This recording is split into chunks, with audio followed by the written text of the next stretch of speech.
ಸಹೃದಯ ಮನಸ್ಸುಗಳಿಗೆ ನನ್ನ ಪ್ರೀತಿ ನಮಸ್ಕಾರ. ಶಾಂತಿ ವಿದ್ ಮಾಹಿತಿ ಚಾನಲ್ಗೆ ಸ್ವಾಗತ. ಇಂದಿನ ಹಿತನುಡಿ ಸಂಚಿಕೆಯಲ್ಲಿ ಶ್ರೀ ರಂಭಾಪುರಿ ಡಾಕ್ಟರ್ ವೀರ ಸೋಮೇಶ್ವರ ಜಗದ್ಗುರುಗಳು ಬಾಳೆಹೊನ್ನೂರು ಇವರ ಒಂದು ಸಂದೇಶವನ್ನು ನಾನು ಶೇರ್ ಮಾಡ್ಕೊತಾ ಇದ್ದೀನಿ. ರೂಪ ರೂಪಾಯಿ ಶಾಶ್ವತವಲ್ಲ. ಇಹಪರ ಜೀವನದ ಶ್ರೇಯಸ್ಸಿಗೆ ಧರ್ಮವೇ ಮೂಲ. ಸೂರ್ಯನ ತಾಪ, ತಂದೆಯ ಕೋಪ ಇವೆರಡನ್ನೂ ಸಹಿಸಿಕೊಂಡು ಬಾಳಬೇಕು. ಏಕೆಂದರೆ ಸೂರ್ಯ ಮುಳುಗಿದರೆ ಜಗತ್ತು ಕತ್ತಲು, ತಂದೆ ಇಲ್ಲದಿದ್ದರೆ ಜೀವನವೇ ಕತ್ತಲು. ಆಸ್ತಿ ಇದ್ದವರ ಹಿಂದೆ ಜನ ಇರಬಹುದು, ಆದರೆ ನಿಯತ್ತು ಇದ್ದವರ ಹಿಂದೆ ದೇವರಿದ್ದು ಸದಾ ಕಾಪಾಡುತ್ತಾನೆ. ಗಂಡು ಸೌಂದರ್ಯಕ್ಕೆ ಶರಣಾಗಬಾರದು, ಹೆಣ್ಣು ಐಶ್ವರ್ಯಕ್ಕೆ ಸೋಲಬಾರದು. ತುಳಿದು ಬದುಕುವವರ ಮುಂದೆ ತಿಳಿದು ಬದುಕು, ಅಳೆದು ಬದುಕುವವರ ಮುಂದೆ ಬೆಳೆದು ಬದುಕು ಎಂಬ ಮಾತು ಸತ್ಯ. ಮನುಷ್ಯ ಜೀವನದಲ್ಲಿ ಬೆಳವಣಿಗೆ ಮತ್ತು ಬದಲಾವಣೆ ಎರಡೂ ಅವಶ್ಯ. ಹೊಸತನದ ಜೊತೆಗೆ ಹಿರಿತನದ ಕಳೆ ಮೇಳೈಸಿದಾಗ ಬದುಕಿಗೆ ಬೆಲೆ ಬಲ ಬರುತ್ತದೆ. ತುಂಬಿದ ಜೇಬು ದಾರಿ ತಪ್ಪಿಸಬಹುದು, ಆದರೆ ಖಾಲಿ ಜೇಬು ಸರಿದಾರಿಗೆ ಕಾರಣವಾಗಿದೆ. ಬಡತನ ಸಿರಿತನ ಕೊನೆತನಕ ಉಳಿಯುವುದಿಲ್ಲ, ಆದರೆ ಗೆಳೆತನದ ವಿಶ್ವಾಸ ಮಾತ್ರ ಕೊನೆತನಕ ಇರುತ್ತದೆ. ಒಂದು ಚಕ್ರದ ಗಾಡಿ ಹೇಗೆ ಮುಂದೆ ಸಾಗದೋ ಹಾಗೆಯೇ ಅದೃಷ್ಟದ ಜತೆ ಪ್ರಯತ್ನ ಇದ್ದರೆ ಪ್ರತಿಫಲ ದೊರಕುತ್ತದೆ. ಒಳ್ಳೆಯ ಆಲೋಚನೆಗಳಿಂದ ಕೂಡಿದ ಮನಸ್ಸು ಹೂಗಳಿಂದ ತುಂಬಿದ ಉದ್ಯಾನದಂತೆ ಸುಂದರವಾಗಿರುತ್ತದೆ. ರೂಪ ಮತ್ತು ರೂಪಾಯಿ ಎಂದಿಗೂ ಶಾಶ್ವತವಲ್ಲ. ಮನುಷ್ಯನ ಒಳ್ಳೆಯ ಗುಣ ನಡತೆ ಮಾತ್ರ ಶಾಶ್ವತ. ಮಾಡುವ ಕಾರ್ಯದಲ್ಲಿ ನಿಷ್ಠೆ, ಪ್ರಾಮಾಣಿಕತೆ, ಸತ್ಯತೆ ಇದ್ದರೆ ಭಗವಂತ ಸತ್ಫಲ ನೀಡಿ ಕಾಪಾಡುತ್ತಾನೆ. ಅರ್ಥ ಮಾಡಿಕೊಳ್ಳುವ ಮನಸ್ಸು, ಕ್ಷಮಿಸುವ ಗುಣ, ಕೈ ಜೋಡಿಸುವ ಸ್ನೇಹ, ಸಮಾಧಾನ ಮಾಡುವ ಹೃದಯ ಜೀವನದ ನಿಜವಾದ ಆಸ್ತಿಗಳು. ಮನೆ ಎಷ್ಟು ದೊಡ್ಡದಿದೆ ಎನ್ನುವುದಕ್ಕಿಂತ ಮನೆಯಲ್ಲಿ ಎಲ್ಲರೂ ಎಷ್ಟು ಸಂತೋಷವಾಗಿದ್ದಾರೆ ಎನ್ನುವುದೇ ಮುಖ್ಯ. ಯಾರು ನೋಡದಿದ್ದಾಗಲೂ ಸರಿಯಾದುದನ್ನೇ ಮಾಡುವುದು ನಿಜವಾದ ವ್ಯಕ್ತಿತ್ವ.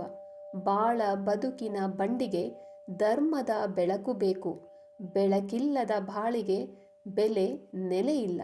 ಬೆಳಕಿದ್ದರೆ ಯಾವುದರ ಭಯವೂ ಮನುಷ್ಯನಿಗೆ ಇರುವುದಿಲ್ಲವೆಂದು ಜಗದ್ಗುರು ರೇಣುಕಾಚಾರ್ಯರು ಧರ್ಮಗ್ರಂಥವಾದ ಸಿದ್ಧಾಂತ ಶಿಖಾಮಣಿಯಲ್ಲಿ ನಿರೂಪಿಸಿದ್ದಾರೆ.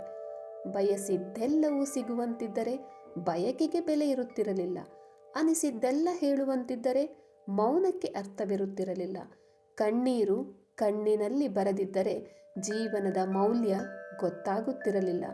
ಉಸಿರು ಇರುವಾಗಲೇ ಉಸಿರಾಗಿರುವವರ ಸಂಬಂಧಕ್ಕೆ ಬೆಲೆ ಕೊಟ್ಟು ಬಾಳಿದರೆ ಬದುಕಿನಲ್ಲಿ ಶಾಂತಿ, ನೆಮ್ಮದಿ, ಉನ್ನತಿ, ಶ್ರೇಯಸ್ಸು ದೊರಕುವುದರಲ್ಲಿ ಯಾವುದೇ ಸಂದೇಹ ಇಲ್ಲ. ಹಾಗೆ ಇನ್ನೊಂದು ಸಂದೇಶ ಸಿದ್ದೇಶ್ವರ ಶ್ರೀಯವರ ಜೀವಿತಾವಧಿಯಲ್ಲಿ ಅವರು ಹೇಳಿರುವಂಥ ಒಂದು ಮಾಡಿ ಮರೆ ಕಥಾಮೃತ ತುಂಬ ಚೆನ್ನಾಗಿದೆ, ತುಂಬ ಅರ್ಥಗರ್ಭಿತವಾಗಿದೆ. ಮನುಷ್ಯ ನಾನು ಮಾಡಿದೆ ಅಂತ ಹೇಳೋದ್ರಲ್ಲಿ ಏನು ಅರ್ಥ ಇಲ್ಲ, ನಾವು ಆ ಥರ ಹೇಳೋದು ತಪ್ಪಾಗುತ್ತೆ ಅನ್ನೋದನ್ನು ಹೇಳೋದಕ್ಕೆ ಅವರೊಂದು ಕಥೆ ರೂಪದಲ್ಲಿ ಹೇಳ್ತಾರೆ. ಮಾಡಿ ಮರೆ. ಒಂದು ಸ್ಟೋರಿ. ಒಂದು ಮಾಮರ 16 ವರ್ಷಗಳ ನಂತರ ಪ್ರಪ್ರಥಮ ಬಾರಿಗೆ ಫಲ ಬಿಟ್ಟಿತ್ತು. ಒಂದು ಕಾಯಿ ಮಾಗಿ ಸವಿಯಾದ ಹಣ್ಣಾಗಿತ್ತು. ಆ ಮರಕ್ಕೆ ಅದರ ಮೇಲೆ ಅಪಾರ ಪ್ರೀತಿ ವಾತ್ಸಲ್ಯ. ಹಲವು ವರ್ಷಗಳ ಮರದ ಶ್ರಮ ಸಾರ್ಥಕವಾಗಿತ್ತು. ಆಗ ಒಂದು ಗಿಳಿ ಆ ಮರದ ಆಶ್ರಯಕ್ಕೆ ಬಂದಿತ್ತು. ಮಾಗಿದ ಹಣ್ಣು ಗಿಳಿಯ ಕಣ್ಣಿಗೆ ಕಂಡಿತು.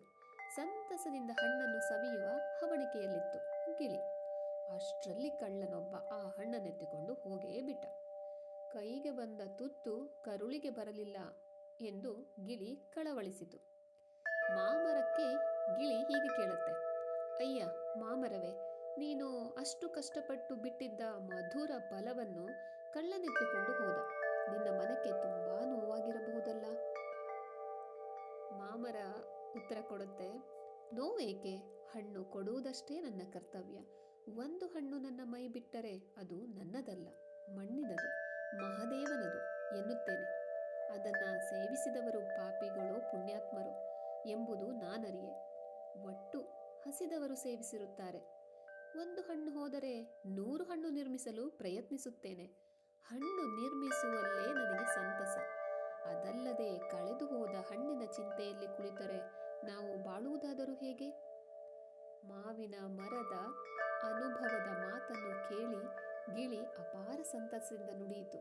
ಅಯ್ಯ ಮಾಮರವೇ, ನಿನಗಿರುವ ಅರಿವು ಮಾನವನಿಗೂ ಇದ್ದಿದ್ದರೆ ಅವನು ಎಷ್ಟೊಂದು ಸುಖಿಯಾಗಿರುತ್ತಿದ್ದ. ನಿನ್ನ ಹಣ್ಣನ್ನೇ ಒಯ್ದು ನಿನಗೆ ಇರದ ಚಿಂತೆಯನ್ನು ಮಾಡುತ್ತಾನಲ್ಲ ಮನುಷ್ಯ, ಯಾಕೆ? ಮರ ಉತ್ತರ ಕೊಡುತ್ತೆ, ಅದೇ ನಮಗೂ ಮನುಷ್ಯರಿಗೂ ಇರುವ ವ್ಯತ್ಯಾಸ.